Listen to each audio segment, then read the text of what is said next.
Christians don't know shit about prophecy. Giving all praises to Yahweh Ba'ashem Yahweh Shai Ba'ashem Rakakwadash. And this is not going to be a long video. As a matter of fact, what I did was I took, like I've been doing in the past, I'll take a particular scripture, a verse, I'll go to Google, and I'll put the verse in along with the word commentary behind it, and a bunch of sites will pop up. Now, mostly, well, all the time, I click the Bible Hub. So I click on that, and it'll give you a commentary on whatever precept I put in the search engine. You can even go to the Bible Hub itself and just put a scripture in, and it'll give you a bunch of great Bible scholars from the past and the present. Anyway, so what I did just that, and I'm going over certain commentators or commentarians, I guess that's a word I made up. Anyway, I came across, most of the time I go to the Cambridge commentary, which was not on this particular precept. So I kept looking at, I look at the ones that are short and straight to the point. Most of them that are long, they just talk a lot of crap. Anyway, the shortest one that I found was Matthew Poole's commentary. Like I said, this is not no super deep thing I'm going through. It's just an observation, you know, of what Esau thinks about prophetic events. And when you read the different commentaries, they're pretty much all different. You know, they somewhat got it right, but and that shows you that the Apostle Paul said in 1 Corinthians the 10th chapter, I mean the 1 Corinthians the 1st chapter the 10th verse, and that we all speak the same thing. So Paul represents Christianhood, Christianism, whatever you want to call it. So all Christians, whether they be Baptist, Jehovah's Witness, Catholic, Calvinist, Seventh-day Adventist, they all supposed to say the same thing because they're all Christians. And that's not the case. Now, what they do know is certain key scriptures, you know, like the Gentiles. You know, the Lord came for the Gentiles, which they don't even understand that, because those Gentiles that are mentioned in the New Testament, as far as salvation is concerned for the Gentiles, those are Israelites. Those are clearly Israelites. The term Greek in Galatians 3 verse 28, the Jews first and also the Greeks. Those Greeks are Israelites. So you mean to tell me the Lord only loved two people? Jews, which is the tribe of Judah, and Greek people?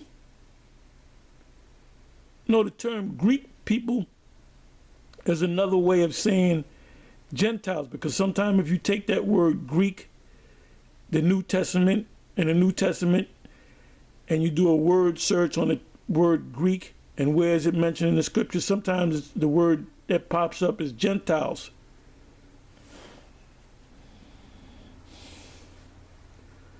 But anyway, let me deal with Daniel. Matter of fact, what the exact scripture that I put in, I believe I said that Daniel 7 verse 9. Because in Daniel 7 verse 9, it goes into the Most High. And in this commentary, they say that the Ancient of Days is the Messiah. No, that represented the Father, the Yahweh. And now they're going to say some things, as you can see on the screen there. They're going to pretty much tell you that Esau's kingdom is destroyed. They know that this current world that we're living in, when the Messiah comes back, he's destroying this current world. We know that he's coming to destroy Babylon, but they'll say the current world system, which Esau, which they refuse to admit, because they know that they're Edomites. They refuse to admit that they're Edomites. They'll come up like vocab. Oh, the Edomites are done away with. Well, that's convenient. So who are these so-called white people today? Anyway, let me just read this.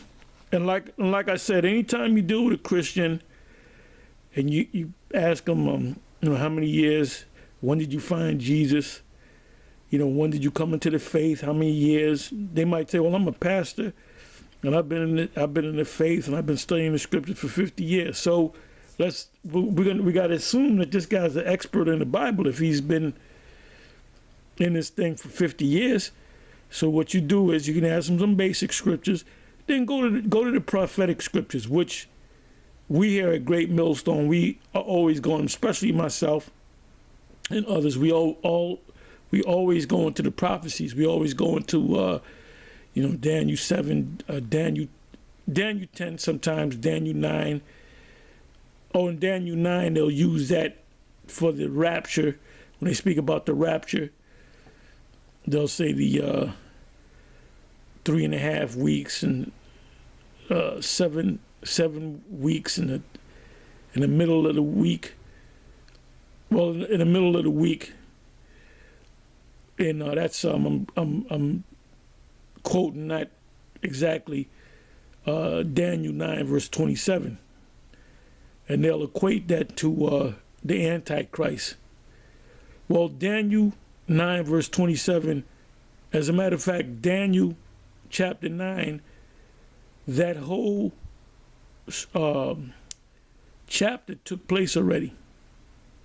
It already took place. So you can't go to Daniel 9 and say, well, this is talking about this and the Antichrist and all that. As you know, dealing with Christians out there, they don't understand the Bible. And they damn sure don't understand the prophetic parts of the Bible. They'll start mumbling and stuttering, and they won't want to deal with you. Just go over their head, man, because they don't know what the hell's going on. They're regurgitating the bullshit that they learned in these churches. And for the more advanced Christians like the vocabs and the Dr. James Whites and the David Guzik or whatever his name is, all they pretty much do is regurgitate what they learned from their theological cemeteries. They're clueless when it comes to these scriptures. If they were really about the scriptures and studied the scriptures with an open mind, they would have to say that, yep, the white man's the devil. They have to be the Edomites. And they'll never admit to that because they would have to say that they're the Edomites. So they would have to admit that they're the devil. Anyway, let me read the commentary. This is Matthew Poole's commentary of Daniel 7 verse 9. It says, by thrones cast down must be meant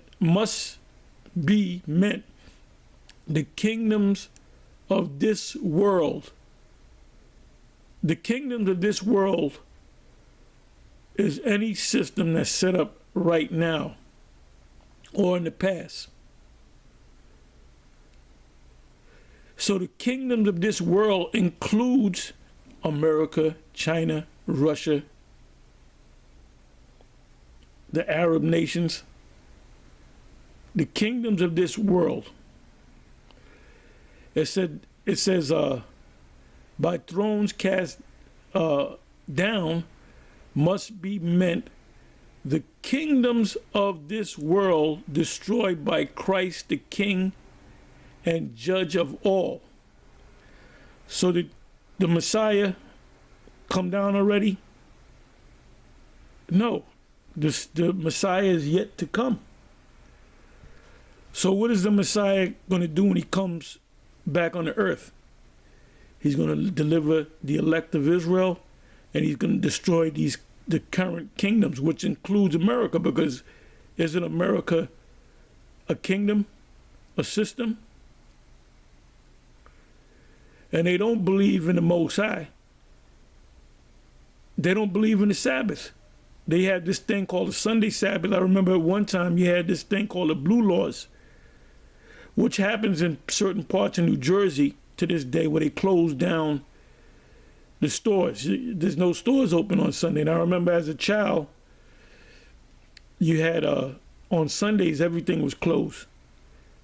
I mean, you couldn't go to the grocery store. You couldn't go. No, everything was closed. Everything was closed on a Sunday because that was their Christian Sabbath.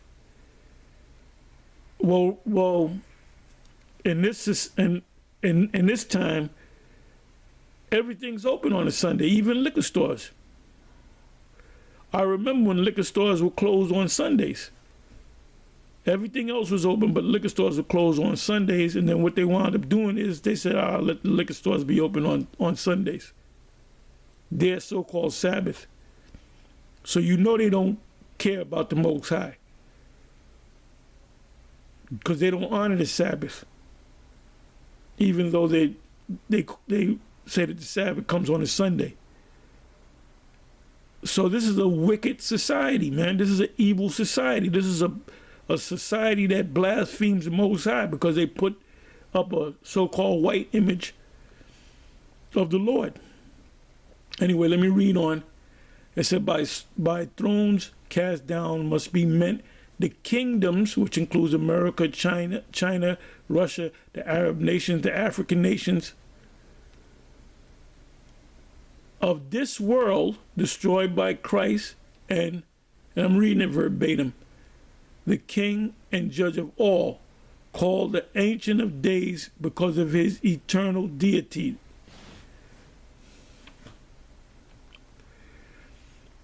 It says, now as you read down in Daniel, the 7th chapter, it said the Son of Man came to the Ancient of Days. The Son of Man represents the Lord.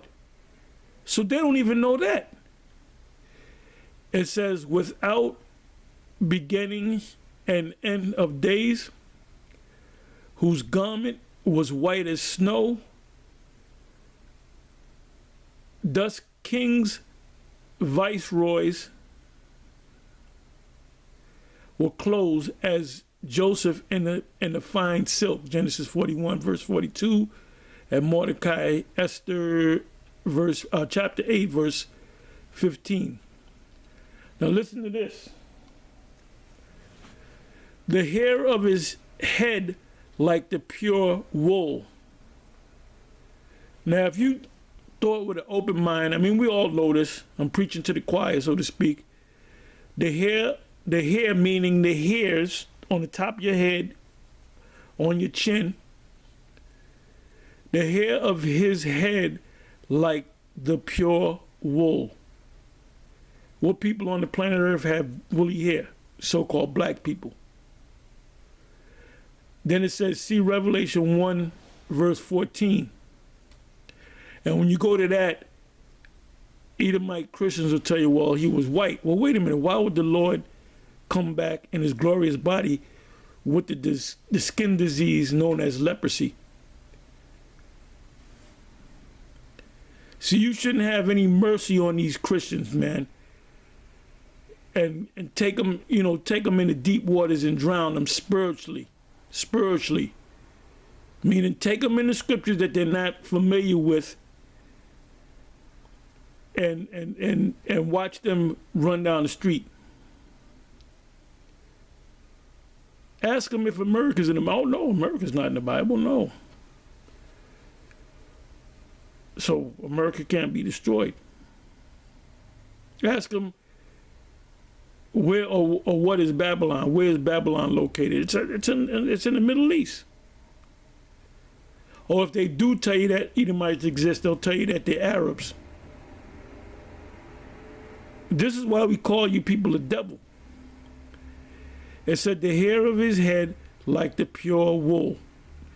The only conclusion you can come to is that the Most High is a black man. Even JFK said that. What if you find out God is black?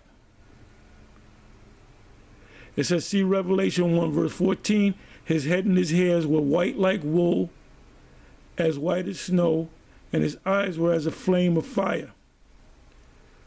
Meaning the hair on his head and the hair on his face were white, which represents someone that could be old, an older man, an older individual.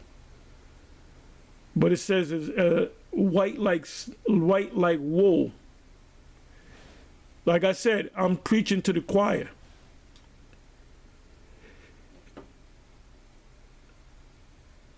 It says noting his innocence and righteousness in judgment, Isaiah 42 verse 4. Well, shouldn't it also represent that he was a so-called black man? It says the hair of his head like the pure wool. That's a black man, a so-called black man. It goes on to say his throne was like the fiery flame, which we know that this is talking about a ship, a UFO, if you will. This notes his majesty in judgment. See Psalms 1 verses 3 and 4, Malachi 4. Malachi 4 and 1. Revelation 19, 11 and 12.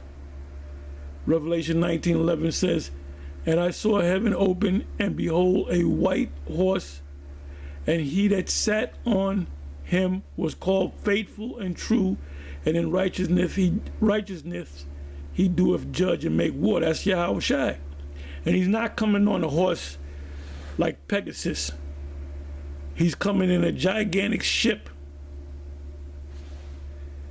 It says his wheels as burning fire. So this further proves that the Lord is coming back in a gigantic ship, a UFO, if you will, arguing the greatness and most formidable state of the last judge in judgment, alluding to the kings who had movable thrones, meaning physical kings on the earth, which he's going to destroy pursuant to the prophecies, which had wheels. It notes also the Most High's swiftness in judgment, Malachi 3 verse 5. I'll read that. And I will come near to you to judgment, and I will be a swift witness against the sorcerers, which are the elite of Esau. They get their power from the left-hand side. And against the adulterers. There's no laws against adultery. There's no laws against it. I've never seen police pull somebody and put them against the wall and handcuff them because they caught them in the act of adultery. Adultery runs rampant in America and around the world and in the land of Israel. And that's a law unto death.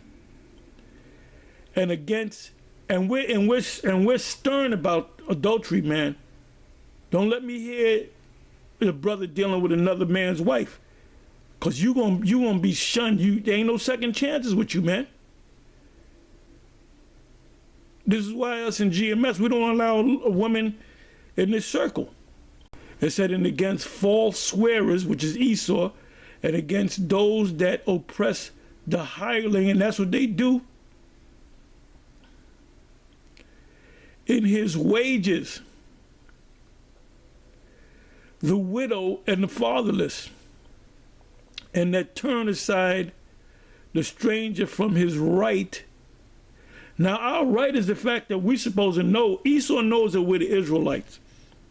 We have a right to know that we're the Israelites.